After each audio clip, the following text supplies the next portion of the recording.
to LOA Today. I'm Walt Thiessen. With me today is abundance teacher and money coach, Jody Lynn Creighton. This is your daily dose of happy. We are so happy you decided to join us today. Okay, Jody Lynn, now you and I, when we have guests on the show, we often comment that just about anything can happen here. We've had all kinds of technical issues happen. We've had electrical storms. We've had hosts knocked off the air. Today, we're in the middle of my roof being done by roofers. And so far, you guys are reporting you're not hearing it, which is a good thing. Right now, my head is being pounded with all this hammering and you're not hearing it. So it's a good trade-off, but we're going to see if we can kind of work through this and, maybe everything will be okay. And it kind of fits because this is a really unusual topic we have going on today because we have a guest who's going to tie together the following: speculative fiction, climate change, psychedelic therapy, and billionaireism. I mean, I'm not even sure where to begin on this. Do you have any preconceptions as you hear that? Yeah. I think to me, it sounds like bringing forward the idea of materialism and how our society has been run on materialism. You go get a job, go get, a pension job, buy the car, buy the house, buy the boat. The things will make you happy. I think that it's along those lines if I was to speculate. Okay. Maybe. So materialism, that's something we all kind of deal with on a day-to-day basis. It kind of fits. All right. So let's explore. This is going to be fun. Our guest is Diana Colleen, and she is an author who has put out a book called They Could Be Saviors. We're going to learn more about that in a moment. But Diana, welcome to the show. Thank you for joining us. Thank you so much for having me. I'm so excited to be here. We're glad to have you. All right. So you got to wire this together for us. Okay. Because I think we're probably on the right track here, but you got to tie the whole thing together for us so we know what we're talking about. Sure. So, like you said, it's near future speculative fiction. So there's no actual dates in it, but I would say maybe 30 years from now. So not much has changed from the world we live in today. There's some new technologies, but climate change is impacting the world at a greater rate than it is now, but we still have a survivable planet. And the premise is kidnapping billionaires and forcing them into psychedelic assisted therapy so that they work together to solve climate change. Is that before or after they're in the middle of their psychedelic trip? So they solve the climate crisis after they go through the psychedelic therapy. Oh, good. I'm glad to hear that. Yeah. Well, it's reassuring, A little bit of a spoiler there that they do solve it. Well, they have a plan formulated to solve it. That's a good thing. I like that. Well, it actually is a nice change because very often, I don't want to pick on billionaires particularly, but just people in general, it's amazing how many people do things where they claim to have a plan, but the rest of us look on and we say, huh? Yeah. Concepts of a plan. I mean, really, how many people can go through life and say that they've never experienced that either with somebody else or themselves? Let's be perfectly honest. Mm-hmm. Right? Yeah. I mean, that's just the way it works. So, Or all right, well, fill in some more blanks. Like, where did this come from? Where did this whole idea come from? Why did you even decide to write this amazingly connected book? It came to me. I have never been one of those people that says that I have a book in me that, before I die, I'm going to write a book, because I think a lot of people say that. That has never been on my radar. And I went through a very challenging period in my life in 2018. And I thought my life was optional at that point. And I was very fortunate to find an underground psychedelic assisted therapist who I believe saved my life. And not only did it save my life, it changed the trajectory of my life.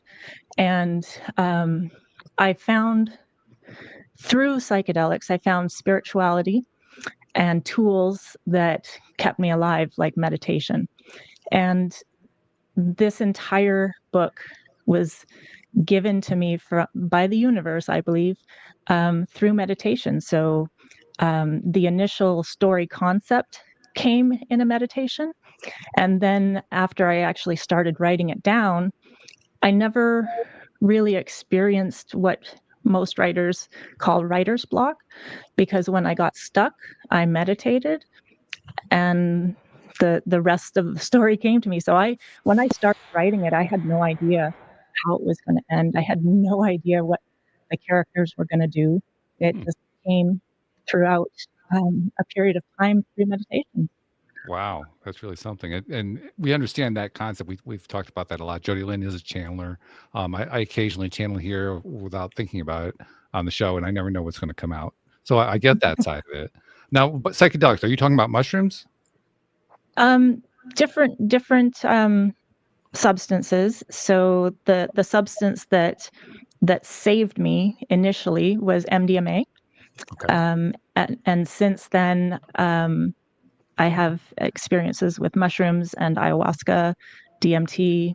So a range. But in the book, Apparently, yeah. Which one works better? I'm not really terribly experienced with this. So which one works better? they have different sort of effects. So MDMA is very, very good at heart opening. So it's great for relationship issues. So I had a lot of trauma, familial trauma. I've had sexual assault, things like that. So my therapist decided that MDMA would be the one to start with. It's also very predictable in a sense. So mushrooms, ayahuasca, DMT, you have no idea what's going to happen when you take those drugs. But with MDMA, it's almost always a positive experience. It's blissful. So the street name is Molly. And so, like, kids will take it before they go raving, and it's the love drug. So it's a very positive experience. And it's not, you don't have like the visuals and that kind of thing. It's all inside. You really go into your heart, and your fears are gone. So like looking at your trauma without fear. So a lot of times when people do talk therapy, it kind of re-traumatizes them because they're feeling that trauma again. But with MDMA, your heart is open and you're looking at it from a different perspective. And it's much easier to look at your trauma through that lens. One of my other co-hosts, Joel Elston, is an advocate of therapeutic mushroom type therapy. He always likes to emphasize that you should always do it with a professional. You should never be doing it by yourself. Do you agree with that? Absolutely. So yeah, there's definitely two ways to take psychedelics. There's the on your own for a trip. You want to have an experience, and that can be quite dangerous. And the psychedelic assisted therapy, I'm now a trained facilitator, so I know how to hold space for somebody. I know how to keep them safe. So safety is like the number one thing when it comes to psychedelics, keeping somebody safe. So yeah, we talk about set and setting. So it's all about mindset going into the trip. You have to be you have to know what to expect, even though you can't know exactly what to expect. You have to go in with intention and knowing that you're safe.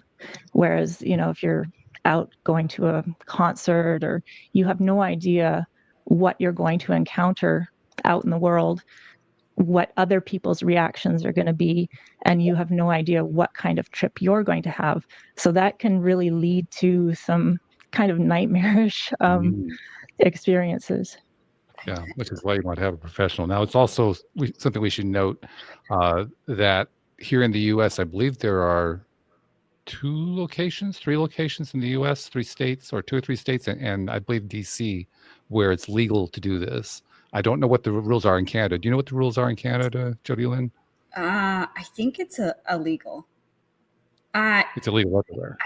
I don't know, because Canada changed their like safe substances across the board. Not safe substances, but they made safe supply like legal supply. So I don't know.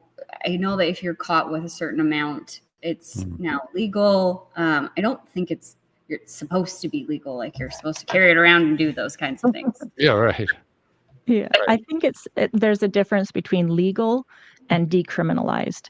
So like Oregon, Colorado, those are the two states where I don't think it's actually legal, but it's decriminalized. Right. Seattle is decriminalized. I believe Oakland is. I think there's a few other actual cities that are decriminalized. So practicing here in Seattle is somewhat safe. Like no one's going to be bashing down my door trying to arrest me because I'm facilitating. But it is still illegal. It is still federally illegal. It's similar to cannabis. The laws around cannabis are not federally regulated. Okay. Well, it is, but the states, yeah. Yeah, that's the era that we live in, where there are changes going on, and often they're going in both directions at the same time, which really confuses things. Exactly.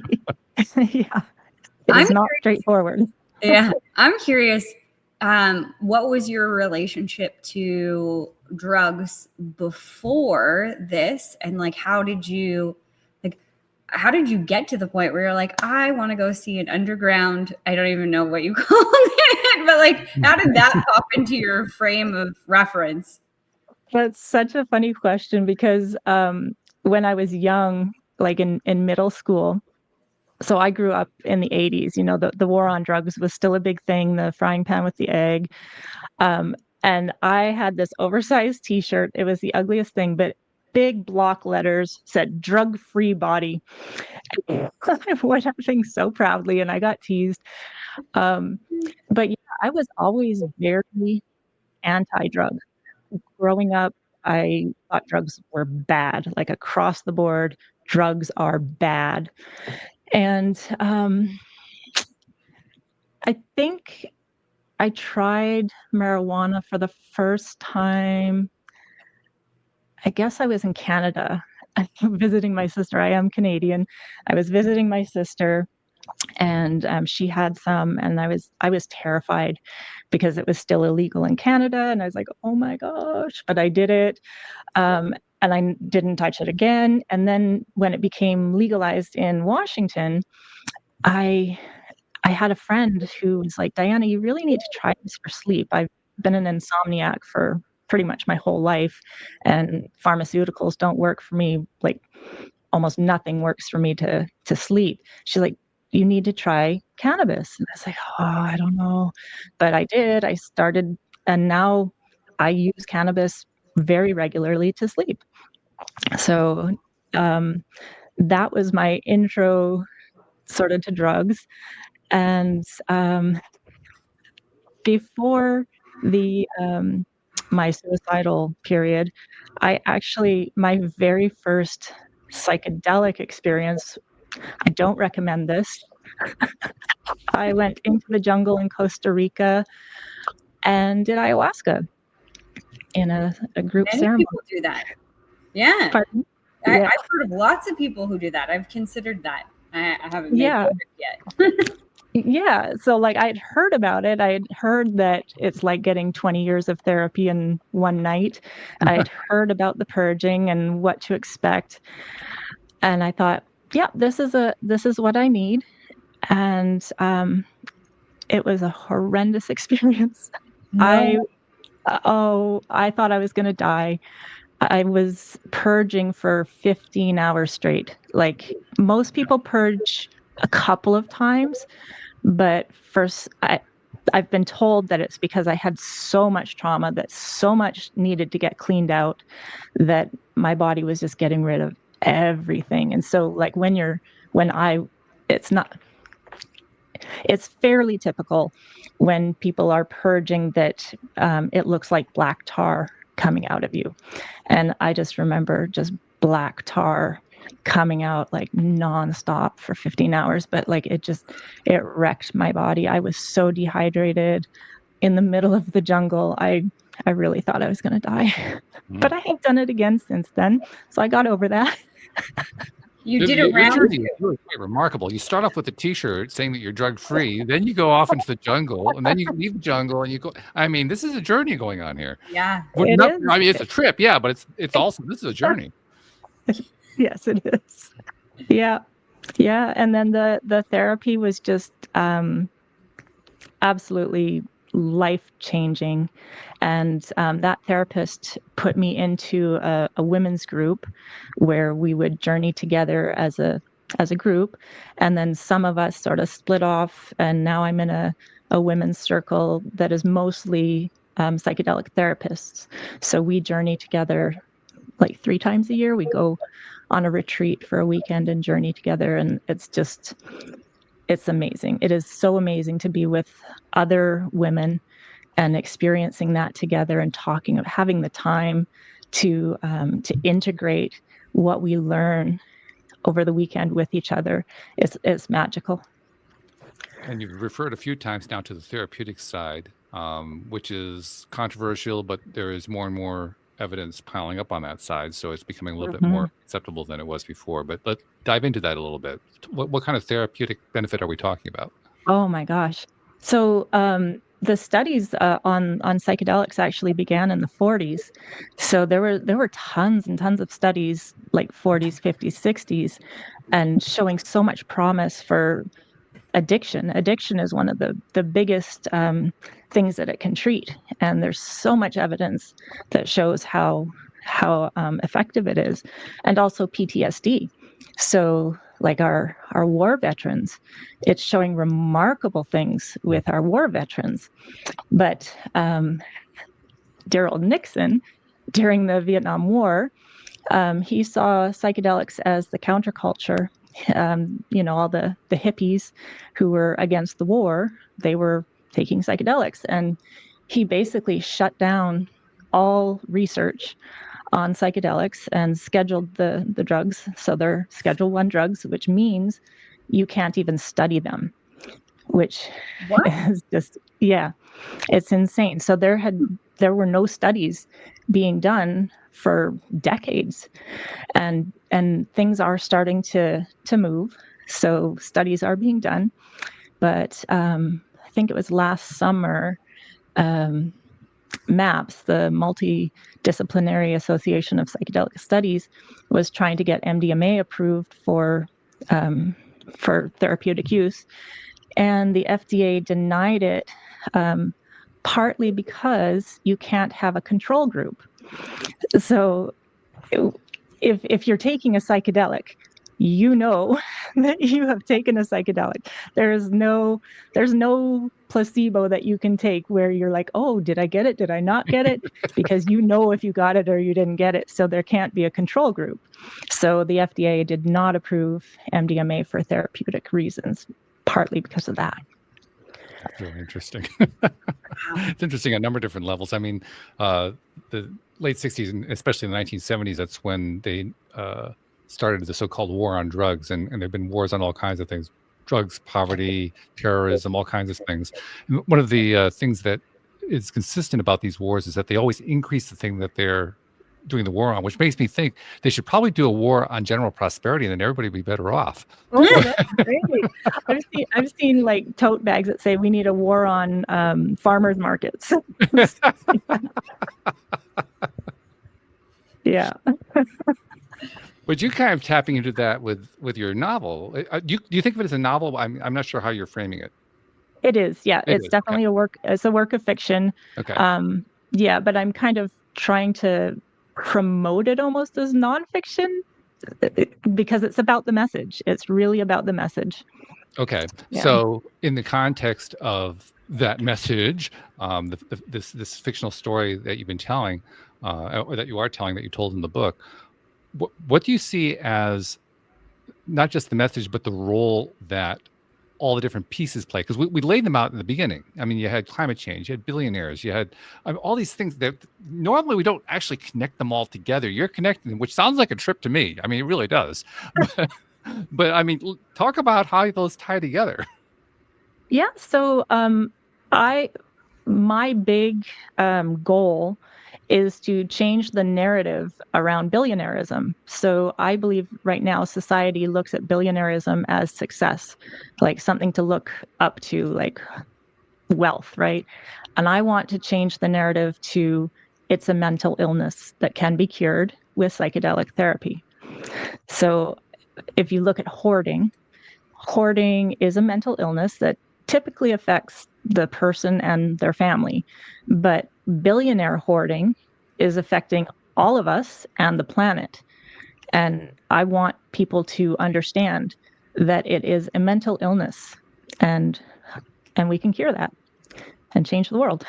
Well, not to be too sardonic about it, but how do you know they're not already on trips? Oh, see, that goes back to the difference between psychedelic assisted therapy and psychedelics for a trip, right? So, I mean, everyone talks about Elon Musk, right? Everyone knows he does psychedelics. He is not the poster child for psychedelics. He's not, I don't know him personally. I don't know what his intentions are when he does it. But from what I've seen, I doubt that he is sitting with a therapist. Well, I would agree with the second one for sure. I'm not sure about the drugs part. I mean, half of what, well, I won't even go there. But the point is, because we don't normally do political stuff, so I want to try to avoid going down a political road. Sure. But when I'm trying to apply this whole idea of psychedelics and billionaires, and I'm not even going to the climate change yet. We'll save that for a moment. But just the drugs and the billionaires. First of all, getting billionaires to do this is going to be an interesting thing right there. But there's also this ties into a couple of shows we did about a year ago. There are a small number of very wealthy people who get all the attention among the wealthy. There are a large number of wealthy people who get no attention because they aren't attention seekers at all. And they usually, not always, but they usually don't fit the same stereotypes as the attention seekers.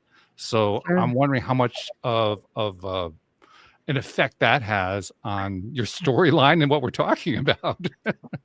So the billionaires in the story are definitely the high profile billionaires. There are some, hints at who these people might be in real life, if you get my drift. Yeah. So definitely the high profile billionaires are who I want to direct this at.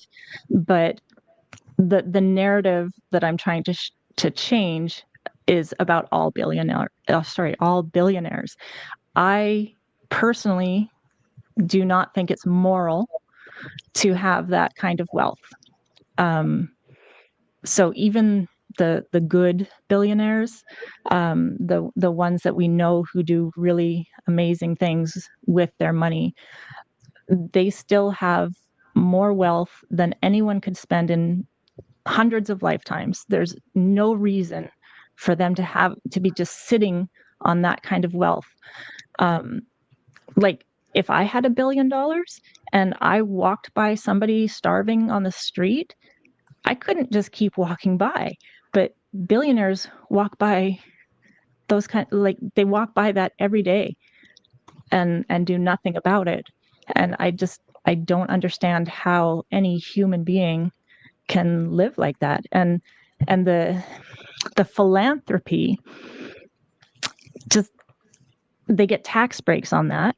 So it's like, sure, you're doing great things with that money, but you're also getting tax breaks, which means that the rest of us are actually paying for it. And a lot of them have their own,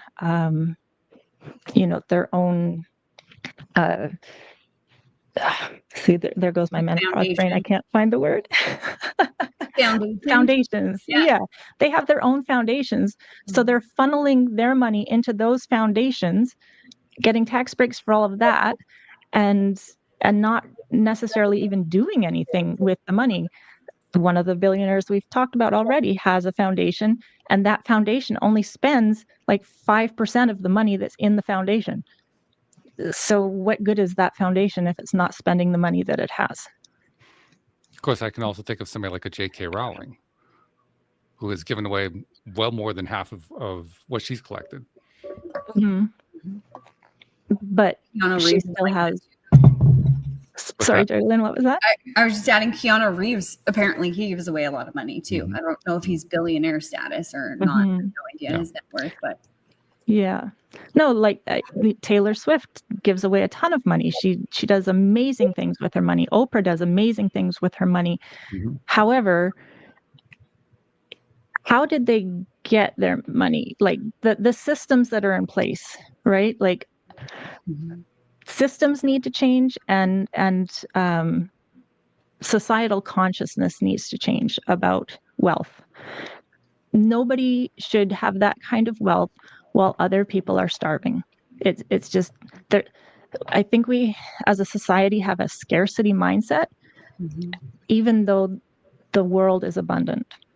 And if there is enough for everyone, there is absolutely enough for everyone. If one person doesn't have more than 7 billion people.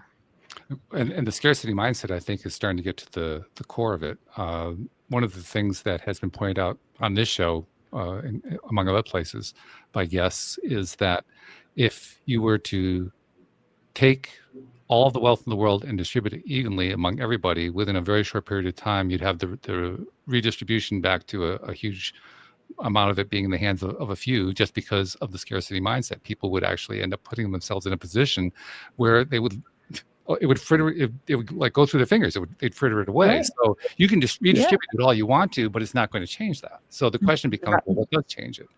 That's where the psychedelics come in. So it sounds like it's not just the billionaires who are going to be on the psychedelics. You're going to put a lot of people on the psychedelics. Oh yeah. Yeah. I think, obviously there are contraindications for psychedelics, so not everyone can take them. You should get checked out by a medical professional to make sure that you can take these substances. But like, I see homelessness, like the people who need it the most, getting this kind of treatment, it would be world changing to have everyone have access to this. But right now it's illegal and very expensive. So the people that need it the most don't have access to it. So do you think that legalization is really the main path? Yes, legalization. But I'm also, I'm quite afraid of big pharma getting a hold of it. And like, they're going to say that, okay, it's legal to take this pill because we synthesized it and we put it into this measurable amount. So you can take this, but it's still illegal to go out in the forest and pick a mushroom. That's what I'm afraid of. And one thing that I was actually politically involved when I was younger. I have since weaned myself off of that, realizing that there are no winners in politics. So I got away from that. But back when I was still involved in it, I supported a very minor political candidate for president back in the 1990s, who made a very interesting comment. He said, it doesn't really matter what you promote. It doesn't really matter what viewpoint you have on any issue. You can be sure of one thing. Once they finally implement it, it will not be implemented the way you want it to be. So true. That is so true. Yes. Which is one reason why. Yeah.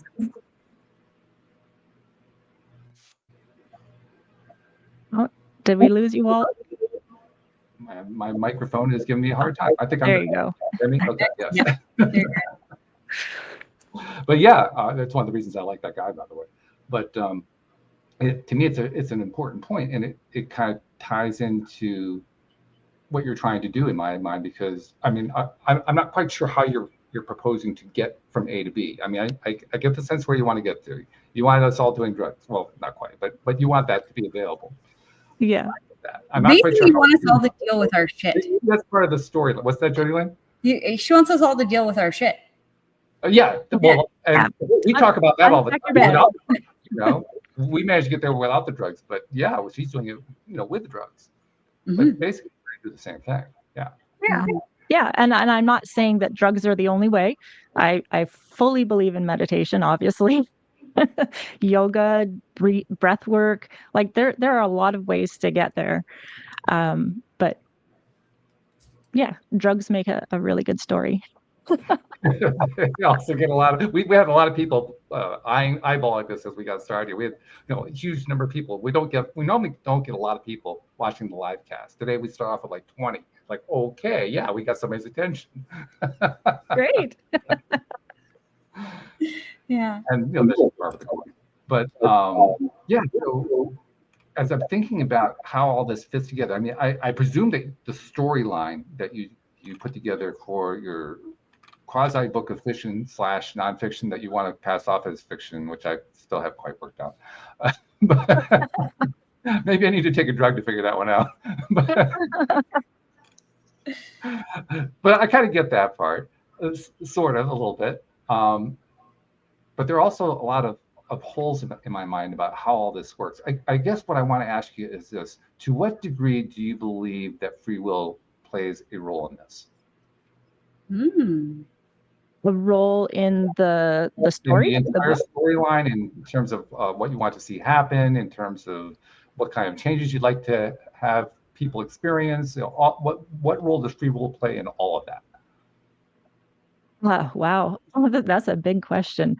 So like in the book, so I've talked about set and setting, so mindset and going into the therapy with intentions and voluntarily. Like you don't want to force somebody into psychedelic therapy. That's not going to work. So in the novel, it does explain sort of how they get the billionaires to agree to the therapy. So I do not believe in forcing anyone to take drugs, if that sort of answers your question.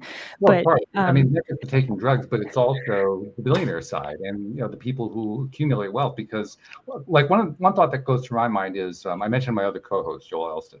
He is a coach who has all kinds of interesting clients, including many billionaires. And one of the things he once told me about his billionaire clients is how stunned they were to become billionaires. Like it was like the last thing they thought it was going to happen in their lives, and then it happened. It's like, what just happened? They didn't even know what to make of it. And then they're trying to figure out what to do with it in the midst of now all of a sudden their family members are trying to get a piece of them, and they're constantly being haunted by it. So there's like this whole thing that goes along with it. And one of the very common themes that plays out from what he tells me is that people who have large amounts of wealth end up having tremendously difficult challenges with relationships. I'm sure. The wealth is Yeah. the way of the relationships. Mm-hmm. So there's a lot of challenge going on that we don't, the rest of us don't even think about. I mean, he once told me a story about he was doing a Zoom call with one of his clients, a billionaire client, and the client was talking about something, and my friend Joel was trying to push him to really look at a particular issue that he was dealing with. And in the process of doing it, the client, as they're doing the Zoom call, he just kind of reaches down to his desk and picks up a piece of paper and says, "Oh, I forgot about that." And Joel says, "What is it?" "Oh, it's a $17 million dividend check. I forgot to do something with it." I mean, that's the way they think about it. It's like, it's not the top of their mind at all. They're dealing with this other stuff. The last thing they're dealing with is the money, or the last thing they're even thinking about is the money.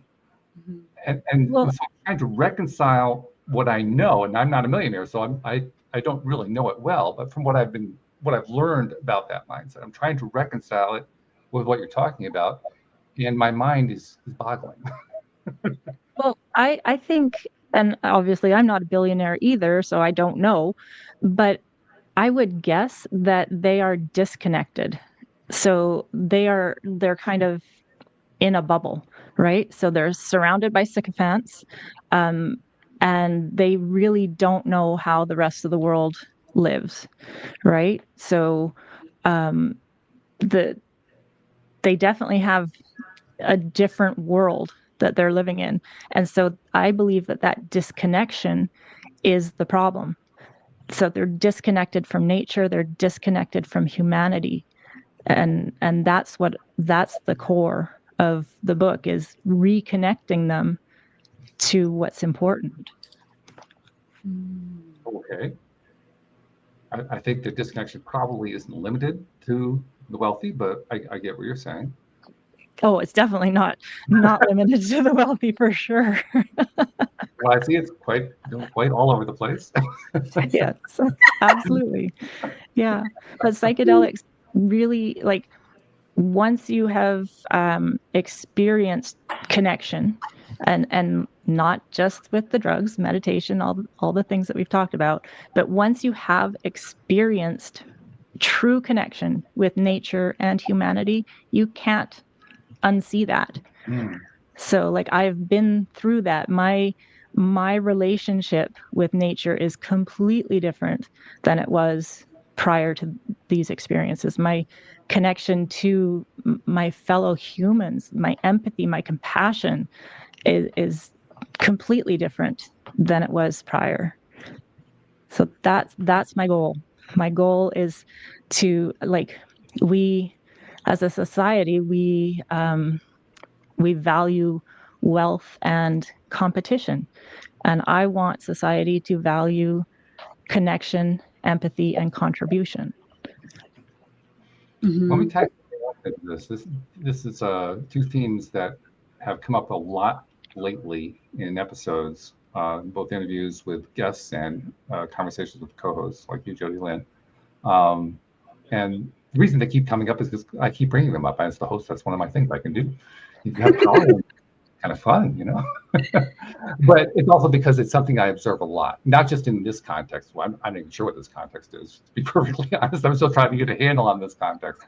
But in the context of all the other kinds of topics that we talked about, I see the same thing playing out over and over again. I'm really curious to see what your take is on it, because we just, a few years ago, we went through a pandemic, and we're still experiencing many of the so-called side effects of that pandemic that kind of keep going on and on and on.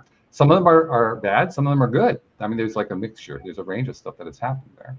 But I think there's a much bigger pandemic that gets ignored, and it's been going on not just for a few years, but for generations. It's a pandemic of blame and victimhood. Mm-hmm. And it applies to, as far as I can tell, virtually everybody in every society on the face of the planet. Mm-hmm. And the more that I give attention to that, the more I realize people who want to have change have to face the fact that this blame and victimhood thing goes on, and not just that it goes on in others, but that it goes on in themselves. In other words, we're all challenged by it.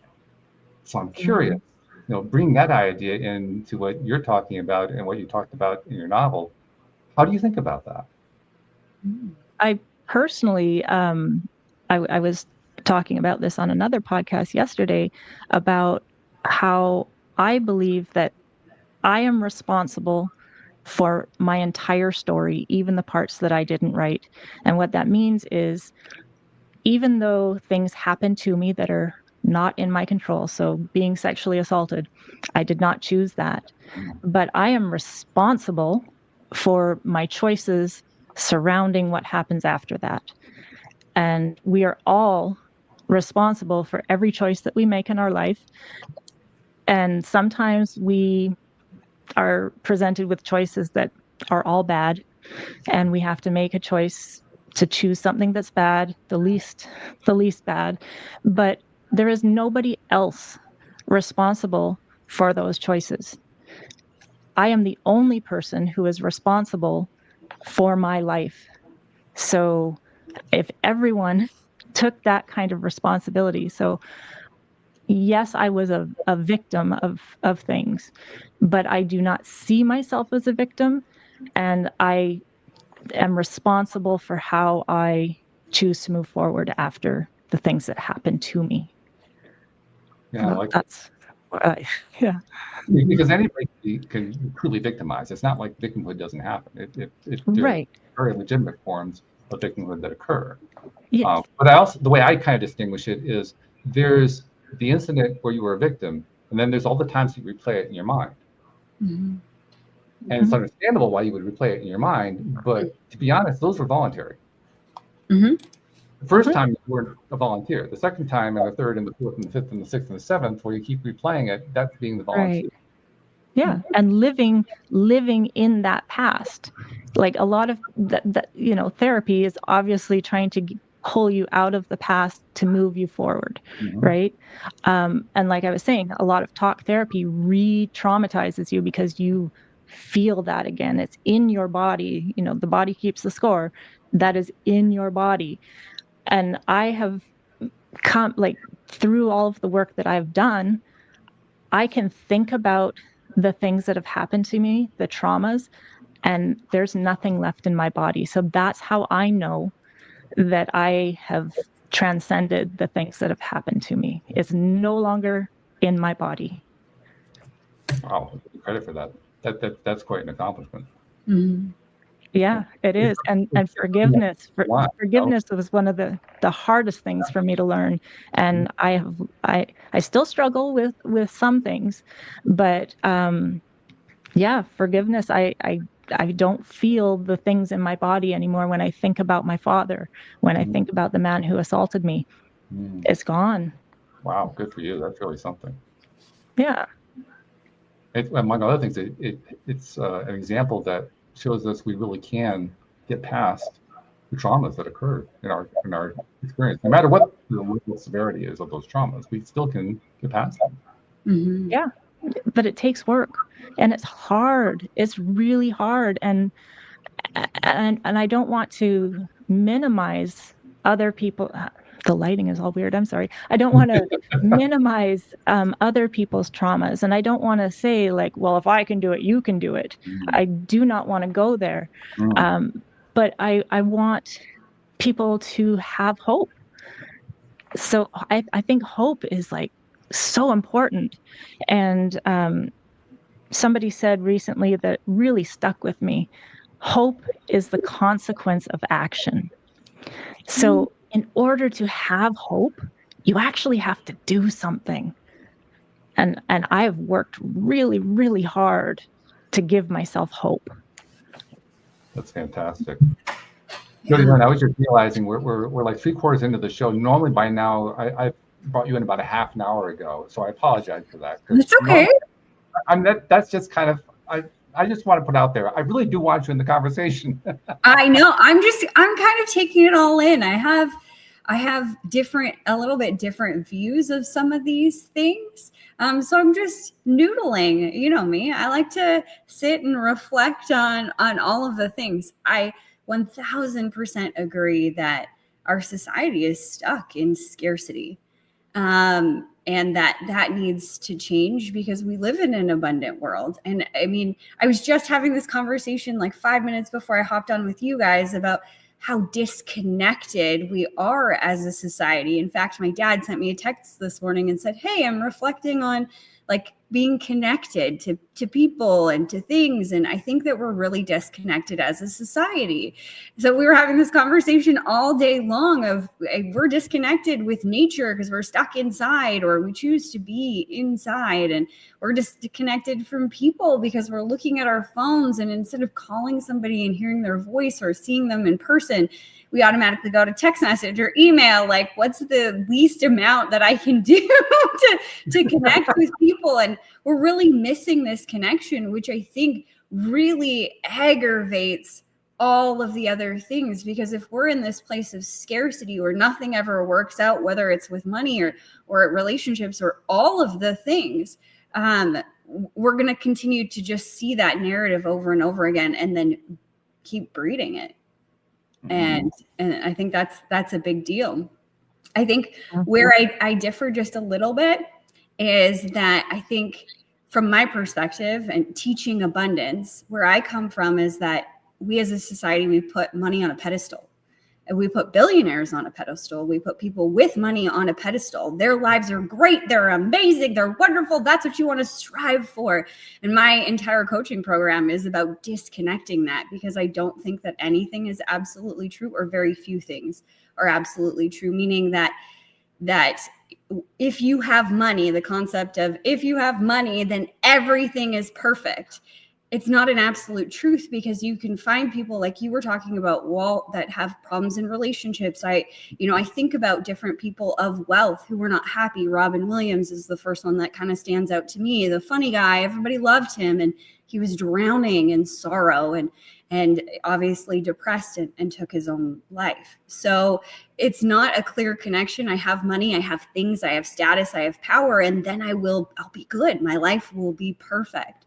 And so I've been, I guess if I want to fight for a cause, that's the cause that I've been fighting for a long time, is getting people to disconnect the two, that it's not about holding money on a pedestal. And when I have this, then I will be good. Or when they have less, the world will be better. It's taking that power away from money and having that complete responsibility of me and how I see the world. And one thing that pops up in my mind is that money, when you really start to study money is just a piece of paper now. It's backed by the government's promise that it's worth something, and our belief that that is true, which could change very quickly. Well, it's becoming an electron, but I take your point. Exactly, right? Like now it's just digits on a screen, and they're typing more digits in. They're creating money with fractional reserve banking, and there's all this money that's out there. And 2020 really proved it, that our governments, whether you're in Canada or United States or anywhere around the world, they hit the printing presses and they printed more money, more and more and more and more money. They could have eradicated hunger, but all that money didn't. So what is that saying? And I don't know what it's saying, outside of that we have a societal problem, and that I don't think it's exactly money will fix it. I think that the issue is so much deeper. And I love that we're starting to connect to that here. Because like you said, Walt, we could redistribute all the wealth and still end up in the same place because of the way that most people view the world. Well, I don't know if you are familiar with Ishmael by Daniel Quinn. No. I think that should be required reading for every human on the planet. It talks about the myths that civilizations follow, and it talks about the scarcity myth, and how as humans, when we were able to stop being hunter-gatherers, when the agricultural developments, that is actually when the scarcity mentality started. When we were able to produce food, it actually developed the scarcity mentality because we were able to start locking it up and have ownership of things. So the hierarchies started, and that's when the taker mentality started. And I believe that billionairism is like the evolution of the taker mentality. Yeah, I can see that. And our whole world has shifted to, we don't grow our own food. We barely go in nature. We don't even know where the food comes from. I live on a farm, and I think it's hilarious when people are like, why are farmers so pissed off? Their food comes from the grocery store. Yeah. The farmers put it there. The farmers put it there. Like it's crazy. Where does the water come from? I have a lot of like city friends that are like, what do you mean you have to haul in your own water? Like there's like a pipe that brings it in. No, that's not how the world works here. But it's magical when you start to learn. You can grow almost anything anywhere, depending on, I live in Canada, so it's a little bit different in the winter. But in the summer, we have greenhouses and stuff like that, and you can pretty much grow almost anything here. And I really believe that nature, that God or the universe, whatever you want to put in that box there, that gave us everything that we need to thrive, not survive, thrive. But we've forgotten how to make that work or how to do that. And then, like you said, giving up control on a lot of things like food. I know here there's like a milk cartel, apparently, like things like that. You can only like hunt one deer. You got to get a license to go hunting and stuff. And I understand some of the things behind it. Like we don't want mass extinction of populations and stuff. But what happened to the philosophy of like you're eating to provide for your family, but you're like, I came from a home of settlers, or a lineage of settlers, where they ate everything off the pig, everything off the cow, like nothing went to waste because they were starving. And that's just, that mentality is gone too. Like, we live in a very wasteful society. Oh yeah. Buy a new toaster because you can't fix it today. Buy a new this, buy a new that, right? Like, it's just, there's so many things wrapped up into this issue, from where I sit, at least. Oh, absolutely. Yeah. Yeah. The planned obsolescence of things and the things that corporations are allowed to get away with that are detrimental to the planet and to us, and they're still allowed to sell these things. I don't understand how we allow that as a society. We're allowing people to poison us. We are allowing them to produce masses of plastic when there are alternatives. Why aren't we fighting that? On the money issue, I'm reminded, from what you were talking about, Jody Lynn, I'm reminded of a story that goes back to when I was married. My ex-wife had a nephew at that time, very, very young, like I'm going to say 3 years old, somewhere in that range. And his mom was dealing with some sort of issue, and they didn't have enough money to buy something. And the nephew said, "But mommy, just go to the wall, That's where you get the money." Right? Just comes out of the wall. It comes out of the wall. Same kind of mentality. Yeah. Disconnection happens in a lot of different ways. Reconnection happens in a lot of different ways as well. And obviously, that's one of the things we talk about a lot here on the show, how to become reconnected in your own life, no matter what it is that you're trying to reconnect with. Because ultimately, we're all reconnecting with the same thing anyway. But we think about it differently because we have different kinds of experiences. We have different kinds of problems going on in our lives. So we think about all of them differently. We just find that over time, there's a lot of similarity between them in terms of how we do reconnect with them. But the issues themselves often seem quite varied, quite different. And I'm just looking at the clock. I'm saying, wow, okay, we went through this quickly. Even the Roopers stopped. I mean, I think they were listening. They were kind of turned on by the whole thing because even it's one of those topics. We have a few things that we always like to do at the end of every show, and I want to make sure we get them in before we run out of time here. First and foremost, this all did actually start about a book that you wrote, Diana, that is out and that people need to know about. We should probably tell them not just what the title of the book is. We actually said that earlier, but we should remind them what the title is. But we should probably also give them a clue of where to find it. I mean, it makes a lot easier, so fill us in.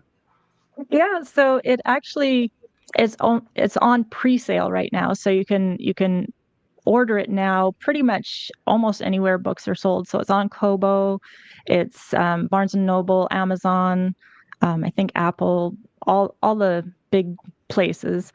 It's available on pre-sale. The actual launch date is January 13th, and again, the title is They Could Be Saviors. All right. And I know one question that I often get from listeners on this particular topic. Is it also available at independent booksellers? In a way, yes. So if you go into any local bookstore and say, I would like you to order this book for me, they can. They probably don't have it on the shelves. We're launching my publicist is helping me get it out there. So we're hoping to have physical copies in indie bookstores as much as possible. But right now, they can order it for you. So if you're anti-Amazon and big sellers, you can definitely go to your favorite bookstore and have them order it for you. All right, good. Second question also that goes along with it is, obviously you're launching it in January, so this is part of the promotional tour. This is kind of a tongue-in-cheek question, to be perfectly honest. But are you also going to do it old school? Are you going to go like into bookstores and sign books for lines of people? You're going to do that? Yeah. Oh yeah, that's part of the plan. Yes. Right. Well, yeah, I think that's cool. That's part of the experience, right? Yeah, and what I'd really like to do is I'd like book clubs to contact me, and I will show up to your book club meeting. So like if all of your people purchase the book and you want me to come for the meeting where you're discussing it, I can come via Zoom, any platform, or if you're in the Seattle-ish area, I'm happy to travel, 50 miles or so and be there in person. And then this final question for you, I think this is probably a softball question. This is going to be a really easy one, but I'm going to kind of guess that you like hearing from people. Am I right on that one? How do people reach you? Yeah, anyone can write to me at hello@dianacolleenauthor.com. That's my email address, and I would love to hear from people. I'd love to hear what people thought about this podcast. Once they have the book, I would love to hear what they think about it. All right, good. So, all right, so that's like part one. We have a 3-part ending. That's part one. We just completed parts 1.1, 1.2, 1.3. All right, so that part's done. Part 2 is where I go to Jody Lynn, who not only was sitting back and listening, but she's a note taker too. So I mean, she's got this all very well organized. But she's also an amazing person at tying everything together and making sense out of something, particularly when it's a topic that kind of goes all over the place like this one did. I mean, was there a topic we didn't touch? Probably. I'm just not thinking what it was.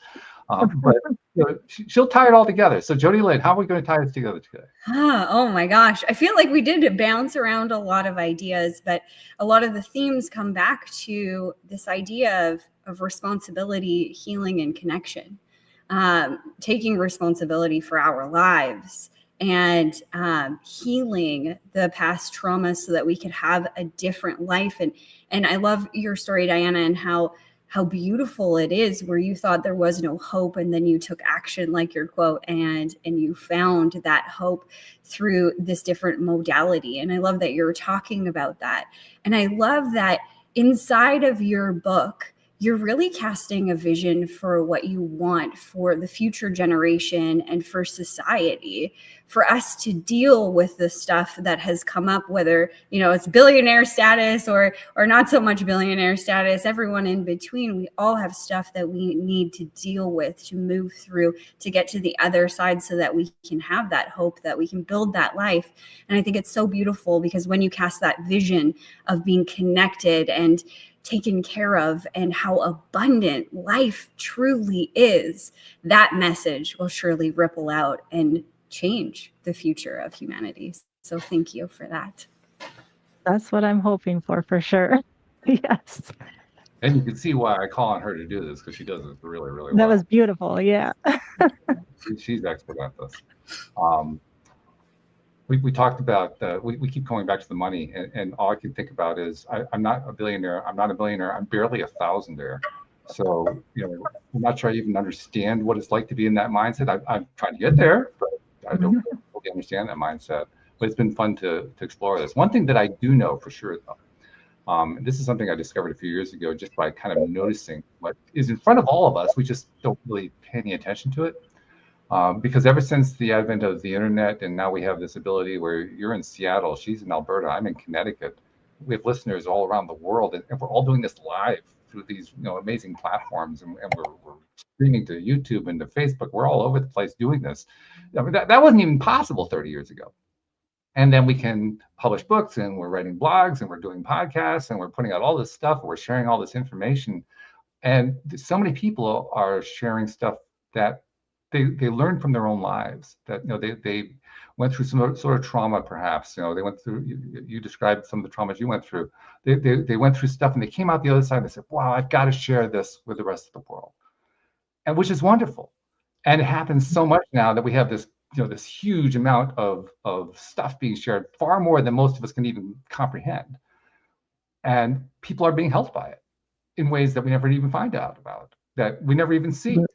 We don't even know who it is. Sometimes we do. It's great when we hear from somebody, but most of the time we don't get any sense of it, and we don't get any credit for it. And that was the one that I recognized. I said, we aren't getting any credit for all this stuff. There's so many people doing all this giving, helping people out, and we're not getting any credit for it. And I said, well, you know what? I'm a host of a podcast. I can do something about that. So Diana, on behalf of those people you've never met, never seen, and never will meet, and never will see, who you've been helping in ways you didn't even know about, on their behalf, thank you for what you're doing, because you're making a difference in this world.